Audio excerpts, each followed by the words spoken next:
Welcome to this, our first opening lecture of our course on the emergence of the modern Middle East. I am Professor Asher Sasser from Tel Aviv University, and this is going to be a course about the modern Middle East, which means the last 200 years or so of the history of this region from the early 19th century until the Arab Spring of the last few years. Our first lesson today is on the Middle East in the modern era. That requires us first to talk a bit about what is the Middle East, and the other, what is it exactly that we mean by the modern era. The term Middle East is not self-evident. If you look at this region from the main cities of the Middle East, from Istanbul, from Cairo, or from Tel Aviv, this is not the middle or the east of anything. The term Middle East is a term created by people who looked at the Middle East from somewhere else. It is the Middle East if you're looking at this region from Paris, from London, or from Washington. If you're looking at the region from outside, it is that Middle East which is on the way to the Far East. So what that means is that this is a term that was created by foreigners. But even though the term was created by foreigners, all the peoples of the Middle East use this term to describe the region in which they themselves live.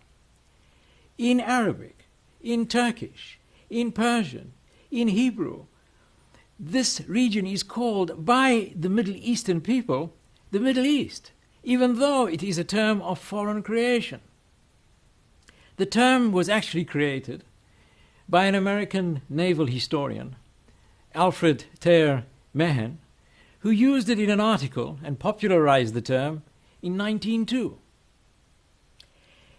The fact that the term created by a foreigner has been adopted by the local peoples is an indication of the enormous effect that foreign nations, foreign powers have had in the creation of this modern Middle East, as we call it. Time. Time is defined in this region according to the Gregorian Western calendar. There are Muslim and Jewish calendars. Yet day-to-day life in the countries of the Middle East is not governed by these Muslim or Jewish calendars, but rather by the Gregorian Western Christian calendar. So both time and space in the Middle East have been defined by outsiders. Again, a reminder of the enormous influence that outsiders have had in the creation of this modern Middle East.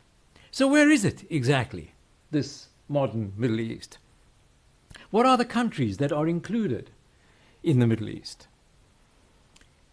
Normally, although there are various definitions of what exactly the Middle East is, most would go along with the definition that the Middle East includes all the Arab countries.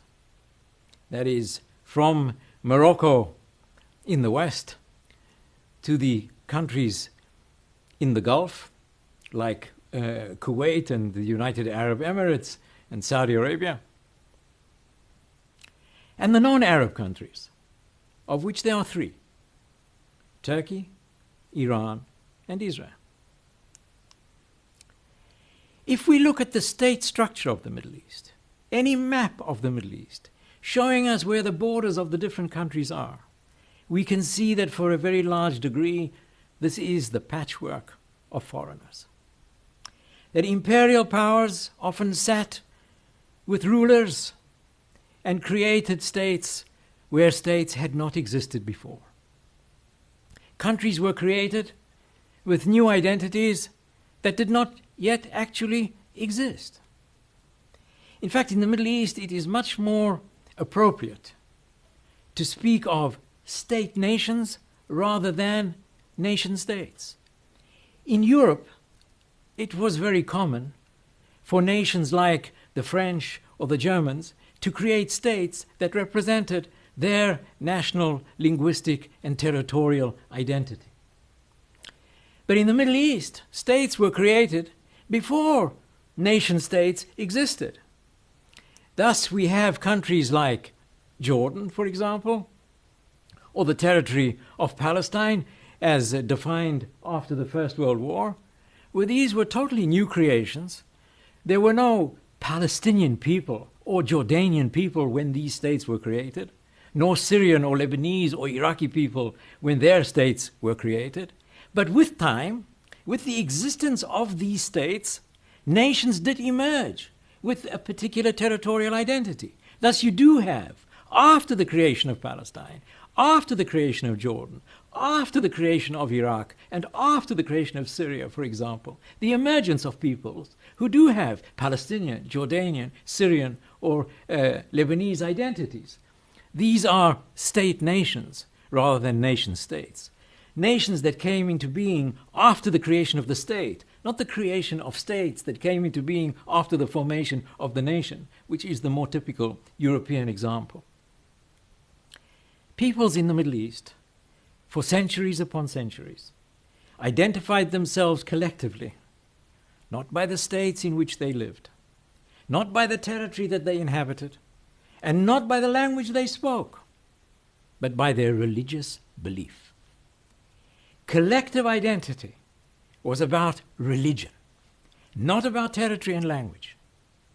And it was only after the dramatic, long-standing impact of the West that identities began to shift and to emerge towards a more European-style, territorial or linguistic identity.